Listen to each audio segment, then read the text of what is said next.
All right, so I know it's in the middle of the season and we're talking about Rams football and the potential of a playoff berth, but the semifinalists are out for the Hall of Fame. And last year, I went all sorts of crazy about Torry Holt getting in, big game Torry Holt. And by the way, he deserves it, but I also owe it to him. I mean, he came on our show, so I've already defended him beforehand, but now I'm really going to defend him. And I'm going to give you my pitch as to why big game Torry Holt should make the Hall of Fame this time around, okay? There are multiple receivers. We're going to get into it. Before we do, be sure to like, subscribe, and comment. And if anyone that, disagrees with the idea that Torry Holt should be a Hall of Famer, just send them this video. If they want to say it's biased, I only use facts, so can't really be biased because I'm literally using what is out there for me to pick apart. So let's do it. First question I get all the time. He played his whole career with elite quarterbacks. So why is him over some of the other guys? I hear this all the time. I don't know what it is with people and talking about things that they don't know anything about, but I mean, I guess that's the internet, right? He only played 50 games with Kurt Warner. That's the same amount of games that Anquan Boldin played with Kurt Warner. So, no, he hasn't played with elite quarterbacks his whole career. And regardless of what you say about Mark Bulger, good quarterback for parts of his career, he was never elite. Okay, let's understand. Let's define what elite is. Elite is upper echelon. It is the top 5. I don't really feel like Mark Bulger was ever a top 5 quarterback in the NFL. And if he was, it was for a very, very quick second. Nothing against him. He wasn't even supposed to be that. He's a 6th round quarterback that carved his way into the NFL and became a solid starter. So I'm not taking anything away from him there, but he didn't have Kurt Warner forever. Torry Holt did not have Kurt Warner his whole career. He only had him 50 games. And when you only play 170 plus, you only have him for 50 games. I mean, there's 120, left over that he didn't play with. So believe it or not, he played with Mark Bulger 87 of those games. He played with David Garrard 15 of those games. And then just a bunch of quarterbacks here. Trent Green 6 games, Jamie Martin 5, Ryan Fitzpatrick 3, Gus Frerotte 3, Chris Chandler 2, Scott Covington 1, and Brock Berlin 1. Scott Covington, that's a memory. All right. Number 2, he was on the greatest show on turf. Well, whoop-de-doo. Talk about being lazy. Did you know that the greatest show on turf really only lasts 3 years of his 11-year career? The greatest show on turf started in 1999, and that was the year that he was a rookie. And it did not go on that long. It only was a 3-year period. If you want to extend it to 4 year, fine. But 3 out of his 11 years, 4 out of his 11 years, that's ridiculous. I'm not doing that. No. The third thing, he had elite players like Isaac Bruce and Marshall Faulk making it easy for him. I see this one a lot, okay? Let me make this very clear. If you are going to say that his job was easier, okay, by having Isaac Bruce and Marshall Faulk, let's say he doesn't get double teamed as much, right? Because that's what everyone always says. He didn't get double teamed. Well, then you can't push back on the notion that it made his numbers, which in turn made his resume, look worse than what it could have been. That's right. Because I actually calculated that between Marshall Faulk and Isaac Bruce, those two accumulated over 20,000 yards from scrimmage and 150 touchdowns in the seasons that they were on the team with Torry Holt. That's crazy. You wonder what Torry Holt only finished with, 73 touchdowns? There you go. Number 4, he wasn't better than Randy Moss or Terrell Owens. This is a stupid one that I see all the time, and I don't even know why. Why does this get brought up? Randy Moss is already in. Terrell Owens is already in. They were with the Isaac Bruce bunch. Torry Holt played longer. So, why is this getting brought up still? I don't know. It still is. Look, okay. Sorry, he didn't play longer. But anyway, my point is, look, Torry Holt led from 1999 to 2009. He led the NFL in receiving yards in that span his entire career. That's more than Moss. That's more than Terrell Owens. That's more than Reggie Wayne. Doesn't matter who you throw out there. Hines Ward, Steve Smith, more than all of them. He led from that span. No one had more yards than he did. And now, because he continues to get pushed back because of a logjam, which is just an argument to basically say that, look, we've been lazy. We haven't done right by a legendary receiver, and we're making every excuse in the book not to put him in. It's not a logjam. The wide receiver position is just devalued, and I don't know why. But anyway, let's get into it. So let's move on. Torry Holt doesn't have as many touchdowns as any of the semifinalist receivers. I love this because this tells me that you don't know simple math.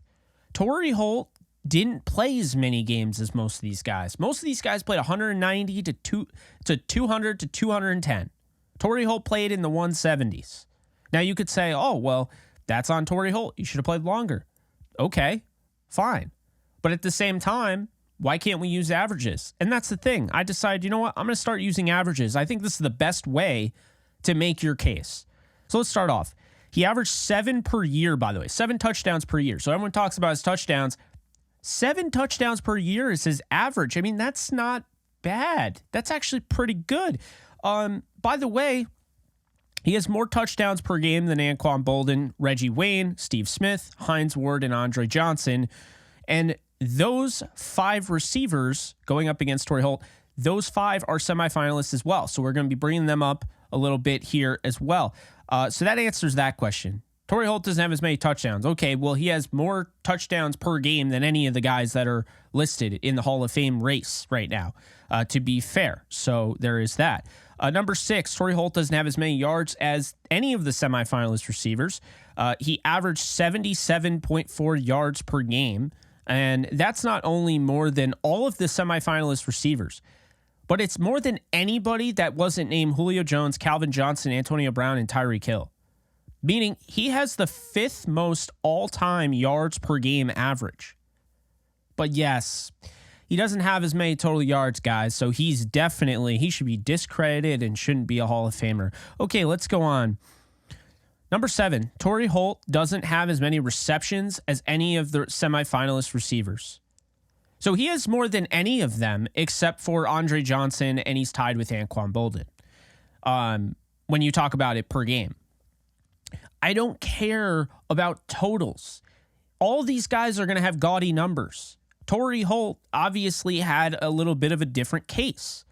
While I've said this before, and when I was defending Isaac Bruce, saying Terrell Owens was competing for targets between Ty Streets and Arnaz Battle and Todd Pinkston on the Eagles, and it wasn't until he went to the Cowboys where you had Terry Glenn and Jason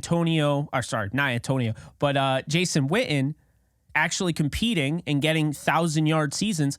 It wasn't until then, because Terrell Owens, you could say what you will, oh, well, he had to face double teams. Yes, but now he's getting a boatload more targets than a guy like Torry Holt, who has to share the wealth with Faulk, with Bruce, and now he's getting all those touchdown opportunities, and he ends up with, almost double as many as Torry Holt, and you wonder why. That's why.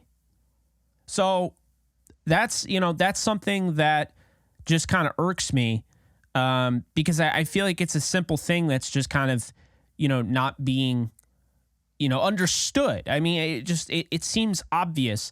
Number 8, Torry Holt had way better quarterback play than any of the other wide receivers.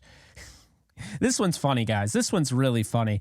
This is so lazy, I can't even believe we have to even talk about this. It's because a lot of these people that want to talk about this didn't watch football until 2008. And if you're one of those people that's watching this video, I mean no disrespect, but with all due respect, if you didn't watch football until 2008, go back, watch Torry Holt, go back, brush up on your Greatest Show on Turf knowledge, on your Greatest Show on Turf highlights, all of that, and just, watch them. Because if you think for a second that Steve Smith is a better receiver than Torry Holt and belongs in the Hall of Fame before Torry Holt, when Torry Holt's waited way longer, I can't agree with that. So let's talk about this. Better quarterback play. He had Mark Bulger, for, like I said, 87 games. So stability, right? Torry Holt had decent stability at quarterback. Mark Bulger and Kurt Warner. He had some seasons where he had to play with Jamie Martin, still had 1,300 yards.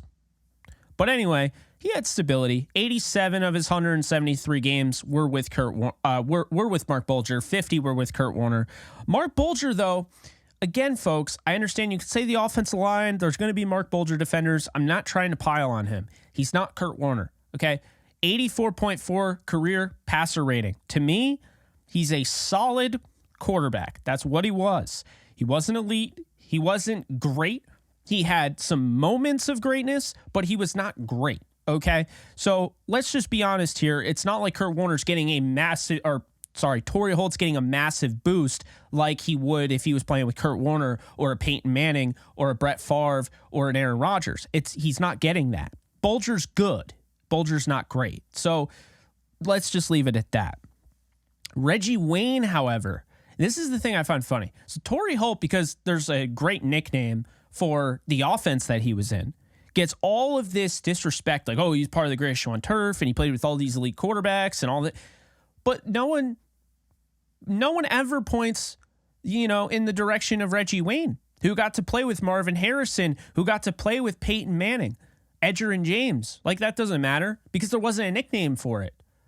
There was a greatest show on turf for the Rams. No one said anything about the Colts. So, look, Reggie Wayne had Peyton Manning for 153 of his 211 games. What I'm not going to do in this video is try to discredit any of these players. I'm just trying to prove my point as to why Torry Holt not only belongs in the Hall of Fame, but he belongs in the Hall of Fame right now. Like this class. Doesn't mean that Reggie Wayne doesn't belong in. It doesn't mean that Steve Smith shouldn't get in at some point. But the idea that Torry Holt would have to wait again with this class right now is ridiculous. So Reggie Wayne, again, 153 of his 211 games. He played with arguably the greatest quarterback of all time, depending on who you talk to. I know everyone calls Tom Brady the GOAT, but if you just included just regular season, I don't know if there's a better regular season quarterback than Peyton Manning. I just don't.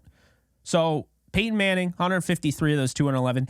Then, okay, you have a bad, dry spell. You have Curtis Painter. You have Dan Orlovsky, all of that. Then you wait 1 year and you get Andrew Luck, who's the greatest quarterback prospect of all time, and you get him for the end of your career, your last 38 games. Really? Like, this guy doesn't mean Reggie Wayne isn't a Hall of Famer, but why am I only hearing it one way with Holt and I never hear it brought up about Reggie Wayne?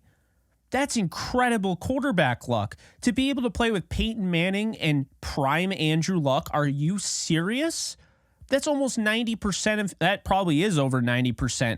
I mean, altogether, what? That's 191 of his 211 games? You do the math.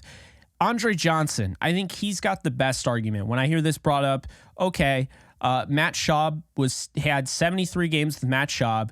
That, to me, that's his best thing there, the stability. He still played a bunch with David Carr, more than Torry Holt played with Kurt Warner. So there is that. And there was some uncertainty at quarterback. There was Case Keenum. There was Ryan Fitzpatrick. I mean, it was all over the place. TJ Yates, Sage Rosenfels. Andre Johnson definitely doesn't have again, Matt Schaub, while I think he's very comparable to Bulger, I would say he might actually be better because career passer rating is at 89.5. He's not the big name, but I think Matt Schaub's really good. When you look at just his career with Andre Johnson, but at the same time, is Andre Johnson getting a performance boost because of this? I don't think so. I don't think Andre Johnson played with any sort of elite quarterback. I think it was more so he played with the Bulger of his career. He never got to play with that Warner. So that's fair. I'm okay. I'm not trying to make this all and skew this all towards Holt. I'm just giving you the facts. Reggie Wayne, there's no argument. He absolutely had a performance boost because he got to play with Andrew Luck and Peyton Manning for his entire career. Steve Smith starts off a little slow, until he gets into his prime, then he really kicks off. But when he started off slow, that's when he had bad quarterbacks. He had, Rodney Peete, Chris Wenke, that whole thing. That wasn't great. Okay, I'm going to give Steve Smith benefit of the doubt there. Not great. But then he gets Jake Delhomme for 71 games, who's just a tick below Bulger, I would say, maybe a little bit more. But 71 games solidifies that. Afterwards, you deal with, a year of Jimmy Clausen, maybe 2 years, and then you have Cam Newton for 47 games. And then after that, your time is up with Carolina. You go and play with prime Joe Flacco for 37 games to end your career. Steve Smith, did he have an elite quarterback? I mean, I guess, the jury's out there. When it comes to Cam Newton, how do you look at him throughout history? Was he an elite quarterback before Steve Smith left? I don't know. I think he was definitely up there. But I wouldn't call him elite, maybe until after he left. Joe Flacco was an elite, but this is really good play, and I don't think this at any point shows that Steve Smith had to kind of elevate everyone around him. I think he had good enough quarterback play to kind of do his thing. It wasn't like he was playing with bad quarterbacks, maybe a little bit, but not enough for it to mean anything. Anquan Boldin, 50 games with Kurt Warner. He had 45 with Joe Flacco. Pretty good stuff there. 39 with prime Colin Kaepernick, and he ended his career with Matthew Stafford in his final season. Anquan Boldin, you're not going to make the argument that quarterbacks held him back, okay? You're just not. I mean, sure, he might have played a year with Jeff Blake. He might have played a little bit with Sean King. He might have played a little bit with Josh McCown. I don't care. I mean, there's still, going back to it, we talked about it. Torry Holt played with Brock Berlin. He played with Scott Covington. He played with Jamie Martin. He played with Trent Green. I mean, it's not always going to be sunshine and rainbows, but for the most part, the body of work is that Anquan Boldin, Steve Smith, Reggie Wayne, and Torry Holt, and Andre Johnson, to be fair, all had quarterbacks that could deliver the football and deliver it accurately. Throughout their career, Andre Johnson probably struggled the most since he had David Carr, who is a well-known bust, for a while, okay? But it's not like, again, the elite quarterback play. If you want to say one guy really benefited, you could say Reggie Wayne. And that still doesn't mean he isn't a Hall of Famer. I mean, he's a great player. And, sometimes a great player gets paired with another great player. It's not to say that Peyton Manning made him, but it is fair to, if we're splitting hairs here, to include that. So now we talk about it. Okay, and I forgot to mention, Hines Ward played 109 of his 200-plus games with Ben Roethlisberger, who had a 93.5 passer rating. So we have to talk about that as well. Hines Ward's also in this mix. Does Hines Ward really fit in this mix? I don't want to disrespect his career. Plus, I loved him as a blocker and just his tenacity.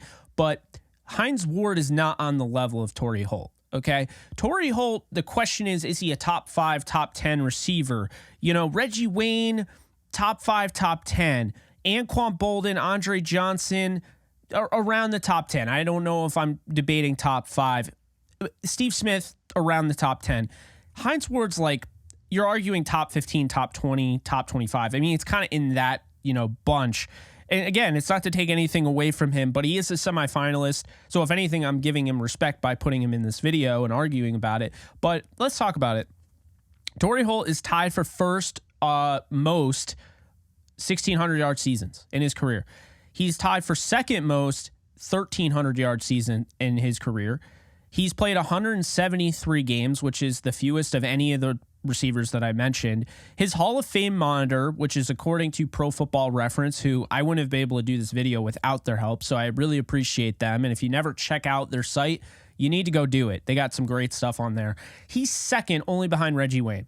Now, I love the Pro Football, the Hall of Fame monitor, and the reason why I love it so much is because it kind of gives you a baseline. The baseline really is 104 for the average Hall of Fame wide receiver, and Torry Holt has currently 107.22, which is behind 107.89 of Julio Jones, who's still playing, and Reggie Wayne 109.14, and then Larry Fitzgerald's way up there at 141.09. So I like the Hall of Fame monitor. Pretty much it shows that Reggie Wayne and Torry Holt are next up. If you want to know where the other guys are in the Hall of Fame monitor, Steve Smith is next after Torry Holt at 98.91. Andre Johnson is after him at 93.91. Anquan Boldin is at 80.02. And then Hines Ward is at 74.67. So you can see the drop off there. Again, it's nothing, not trying to disrespect Hines Ward. I just don't think he is among this level of player. Very, very good, but it's not the Hall of very, very good. It's the Hall of Fame. And these are the elites. And, I wouldn't call him an elite receiver.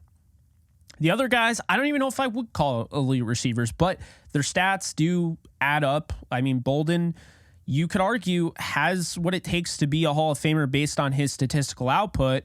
But at the same time, based on this Hall of Fame monitor, Steve Smith is going to miss the cut. Andre Johnson misses it based on the average Hall of Famer. Obviously, there are other guys that have made it. And I think a lot of the reason is what we've seen is guys have gotten in opportune times. And you look, Andre Reed with the Bills, he gets in at just the right time. If he waited a little bit longer to retire, he would have been in trouble. That logjam would have come and hurt him. Tommy McDonald is a Hall of Famer. He has a 55.45 Hall of Fame monitor. So it's not 100%, ironclad, where if your Hall of Fame monitor is this, you're going to get in. This is just a tool that they use that it's basically a metric to estimate a player's chances of making the Hall of Fame using their accumulated value, their Pro Bowls, their All Pros, their championships, and stats. So, again, Torry Holt is obviously a Hall of Famer. It shouldn't even be a discussion. The Hall of Fame monitor puts him as the second most deserving wide receiver right now, behind Reggie Wayne. Obviously, when Larry Fitzgerald is available to get in the Hall of Fame, he retired in 2020, so he'll have to wait a little bit. But when he's available, I mean, he's considered the fourth all time. So you have to keep that in mind. But number 9 here, I always hear he had one Pro Bowl. Another lazy take. Okay, so he had one All-Pro.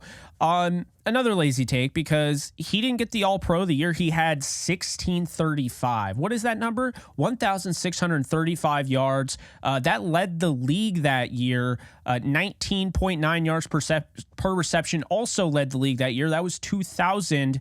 And he didn't get it because he only had 6 touchdowns. Well, why did he have 6 touchdowns? It goes back to the point. He's sharing the spotlight with Marshall Faulk and Isaac Bruce. Bruce had 9. Faulk had 26 from scrimmage. So if you take anything away from this video, 1, Torry Holt's absolutely a Hall of Famer. 2, the greatest show on turf was great. And I'm sure it did help as a rookie to just be right in that offense right away and be around those guys and learn from Isaac Bruce and maybe, helped him get open early on in his career. But we already have seen in games where Jamie Martin was at quarterback or Brock Berlin, we've seen Torry Holt time and time again get open. When Isaac Bruce had turf toe or he would miss the game because of a hamstring, we saw Torry Holt find his way to get open. This is a guy that could work after the catch. He can work over the top as a deep threat. He could work in the red area. You talk about him going up and hard pointing the football.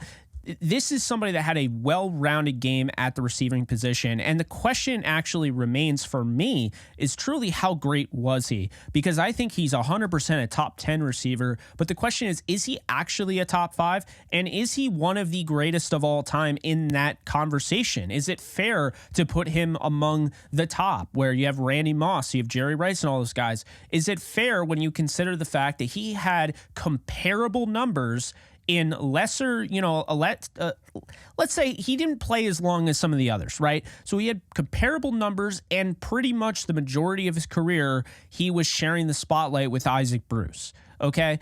I think Torry Holt's career, it could have been something absolutely insane statistically if he was put in the same position as a Terrell Owens, who on his 3rd team, he was able to finally get those guys where they had great numbers. But before that, Owens had a lot of opportunities, was force-fed targets. We didn't see that with Torry Holt. Torry Holt was fed the amount of targets that you're going to get when you have Isaac Bruce and Marshall Faulk. And let's not for the second discredit Marshall Faulk. This is not a running back, okay? This is somebody bigger than a running back. I think he's the greatest running back of all time because there's nobody out there that did everything the way he does it, okay? And as far as the intelligence and the pass protection and the routes run, it wasn't just that he was a receiving back, it's that he had a full-on route tree as a running back and he had the mind of a quarterback. So when you have somebody like that, it's incredible. So why am I bringing him up? Because it's not just like, okay, leading rusher was on my team. That took away from my targets. That took away from my yards. That took away from my touchdowns. No. Marshall Faulk was the next big thing in offenses. When you had a running back that could do what he did, we started to see LaDainian Tomlinson. Now today we talk about, Todd Gurley in his prime all the time. We talk about Christian McCaffrey right now. This is the new norm. But Marshall Faulk was really one of the first to really bring that to the next level. And when you look at his year where he had over 1,000 yards receiving and rushing, he had over 800 yards receiving. He was a monster, but also keep in mind, those are targets that are being taken away from Torry Holt, a traditional offense that doesn't have a running back like that back in the day, like a Charlie Garner, for instance, when, Terrell Owens is with the 49ers. Charlie Garner isn't doing that. So because of that, Terrell Owens doesn't have to worry about losing those targets. Why do I keep bringing him up? I don't know. I think he's probably the best example consistently not really having anyone until he got to Dallas, probably around 28, age 29 of his career. But I can't stress it enough, folks. Torry Holt is absolutely deserving. He's more deserving than anybody that I just mentioned, whether it's Reggie Wayne, Hines Ward, Steve Smith, Anquan Bolden, Andre Johnson, all of which are very, very good. So by no stretch am I trying to discredit them. Am I trying to say that they are trash or anything like that? But we're talking about somebody who should have been in probably 2, 3, 4 years ago, and he's still not in. So look, Hall of Fame needs to get it together. They need to get this thing done. And for the love of God, whoever is representing Torry Holt, and it's probably one of the beat writers from St. Louis, I'm not going to say you're not doing a good enough job, but if he doesn't get in this time, then just call me up. I'll go to Canton. I'll fly out. Let me debate this. Let me make the arguments. I mean, at this point, I'm not trying to sound like a hotshot at all because, look, I'm just saying I'd do it for free. I do not, as a football fan, not just a Rams fan, as a football fan, to not see somebody like this get their praise. And oh, by the way, I almost forgot. The guy is part of the 2000s Hall of Fame All-Decades team. So you have a guy that's on a Hall of Fame team that isn't in the Hall of Fame currently. Fix that, Ken. Fix it right now.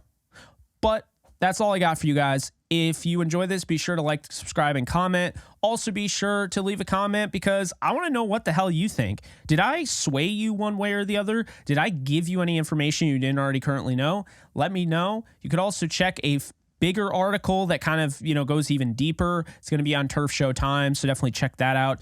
But I'll see you guys in the next one.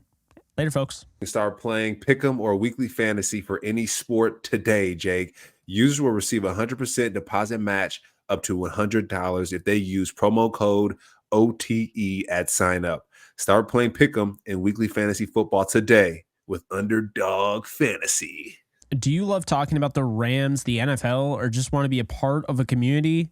Join my free Discord server today. We're over 800 members. We got 24/7 live chat, a level 3 boosted server, the ability to call into JE Live, playing online games with us on Kick streams, toggleable alerts for when I go live on YouTube or Kick so you don't miss a live stream, and exclusive giveaways. Click the link in the description, the comments section, or the link that comes up in the video to learn more and join today.